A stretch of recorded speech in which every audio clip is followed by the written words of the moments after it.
Fala galera, tudo bem com vocês? Vamos lá ao nosso segundo dia do propósito, né? Deus me ajuda a salvar mais um. O texto base está lá em 1 Pedro 2,9, que diz assim, ó: Mas vós sois geração eleita, o sacerdócio real, a nação santa e o povo adquirido, para que anuncieis as grandezas daquele que vos chamou das trevas para a sua maravilhosa luz. 1 Pedro 2,9. Vamos ao nosso segundo dia e hoje eu quero falar sobre Daniel, né? Daniel na cova dos leões. E lá no capítulo 6, do versículo 16, diz assim, ó: Então o rei mandou que trouxesse Daniel e o jogasse na cova dos leões. E o rei disse a Daniel: Espero que o seu Deus, a quem você serve com tanta dedicação, o salve. Trouxeram-lhe uma pedra, com ela tamparam a boca da cova. O rei selou a pedra com seu próprio anel e com o anel das altas autoridades do reino, para que mesmo no caso de Daniel e a lei fosse cumprida ao pé da letra. O rei voltou para o palácio, mas não comeu nada, nem se divertiu como de costume naquela noite. Não pôde dormir. De manhã cedinho ele se levantou, foi depressa até a cova dos leões. Ali com a voz muito triste ele disse: Daniel, servo de Deus vivo, será que o teu Deus, a quem você serve com tanta dedicação, conseguiu salvá-lo dos leões? Meus amados, deixa eu contar um pouco da vida de Daniel. Daniel era um escravo de Judá, né, que foi um escravo militar pela Babilônia, serviu ao rei, né, se não me engano, Nabucodonosor.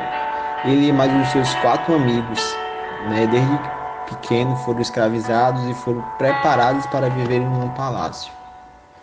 Mas desde pequeno Daniel era dedicado às coisas de Deus, né? Ele não aceitava, os costumes e as liturgias. Mesmo ele aprendendo tudo, ele não aceitava.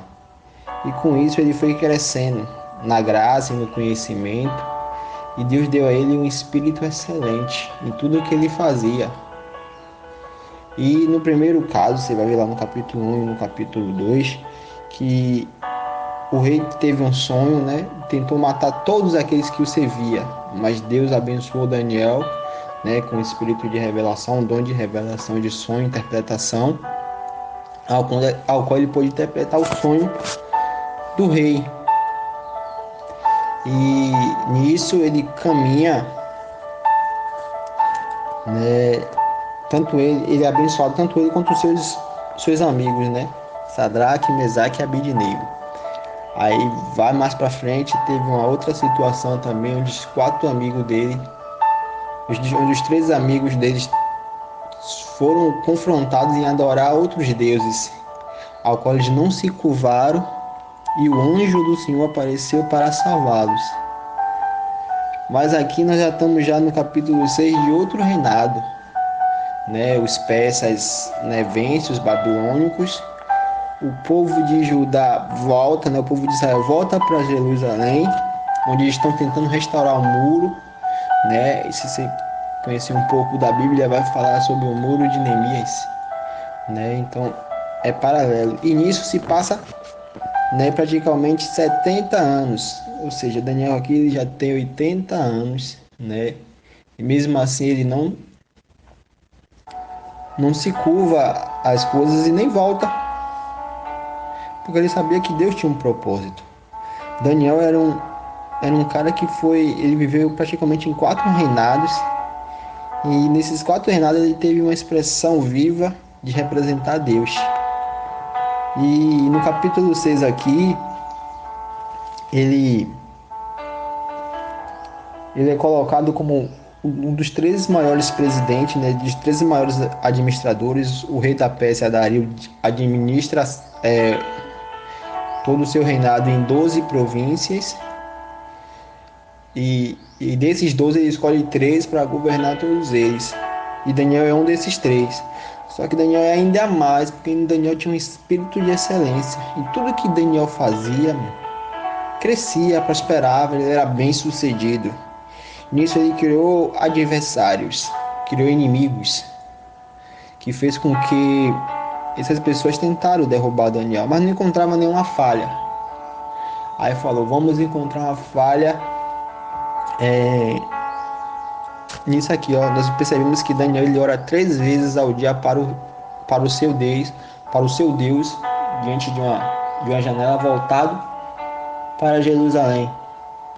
Nisso, eles sabendo disso, eles armam um plano, né, fazendo que Dario faça um decreto. Esse decreto é proibindo todos de não consultar nenhum deuses, de consultar ele, de não adorar, de não fazer nenhum tipo de culto.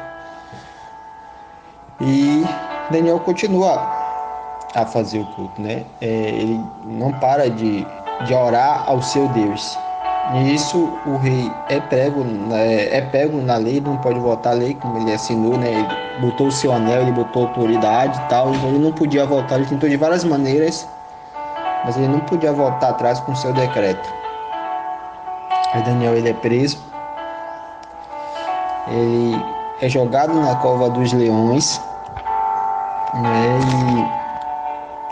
E o rei, por ser amigo de Daniel, por conhecer o caráter de Daniel, fica angustiado. Nisso ele passa a noite em claro, né? A Bíblia fala que ele estava em jejum porque ele não comeu nem bebeu. E quando ele volta, né, ele faz a pergunta que eu fiz nesse instante. Daniel, servo do Deus vivo, será que o seu Deus, a quem você serve com tanta dedicação, conseguiu salvá-lo dos leões? Olha a resposta de Daniel. Que o rei viva para sempre. Ele está saudando ao rei aqui. O meu Deus mandou o seu anjo, e este fechou a boca dos leões, para que não me ferisse, pois Deus sabe que não fiz nada contra ele, e também não cometi nenhum crime contra o Senhor. E o rei, muito alegre, mandou que tirasse Daniel da cova, e assim ele foi tirado, e vieram que nenhum mal havia acontecido com ele, pois havia confiado em Deus. Em seguida, o rei mandou que trouxesse os homens que tinham acusado Daniel, e todos eles, junto com suas mulheres e filhos, e foram jogados na cova. E antes mesmo de chegarem ao fundo, os leões os atacaram e os despedaçaram. Então o rei Dario escreveu uma carta para os povos de todas as nações, raças e línguas do mundo. A carta dizia o seguinte: felicidade e paz para todos.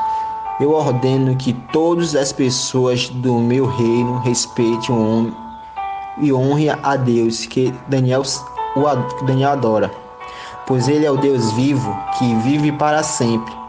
O seu reino nunca será destruído, o seu poder nunca será fim.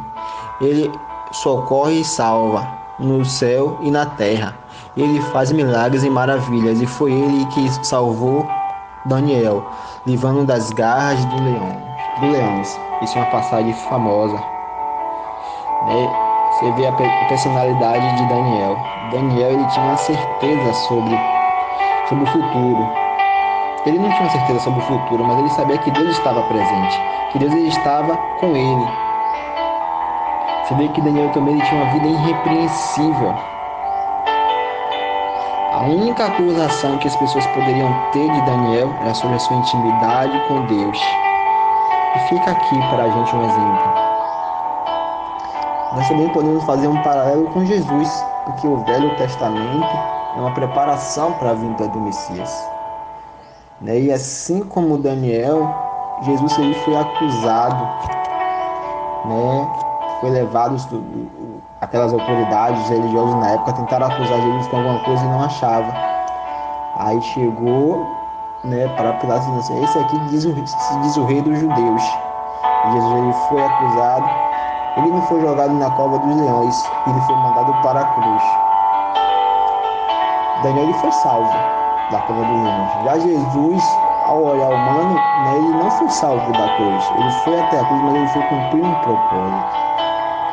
Aqueles homens achavam que venceu, mas eles acabaram né? Não entendendo o propósito dele, era necessário que ele fosse para a cruz para perdão dos nossos pecados, né? E assim como Daniel, ele foi confrontado por falar do amor de Deus, por ter esse amor, essa intimidade com Deus, né, meu amigo, minha amiga, você que está ouvindo esta mensagem. Eu não sei qual é o seu problema, eu não sei qual é a sua dificuldade, mas eu estou aqui para dizer que entregue a sua ansiedade, entregue o seu medo, o seu futuro a Deus. No livro de Salmos, se eu não me engano, 27, versículo 5, fala assim, ó, entregue o seu caminho ao Senhor, confie nele e o mais ele fará. Resumidamente, eu posso resumir a vida de Daniel nesse versículo. Todo o tempo, Daniel entregou a sua vida ao Senhor. Ele confiou plenamente, não importando a situação, fazendo o seu melhor, fazendo aquilo que era possível, porque ele sabia que o impossível Deus ia fazer. Então coloque a sua ansiedade nas mãos de Deus nesse dia. Que Deus te abençoe, que você tenha um bom dia. Ou que tenha um dia maravilhoso, uma ótima noite, em nome do Senhor Jesus. Fala, galera!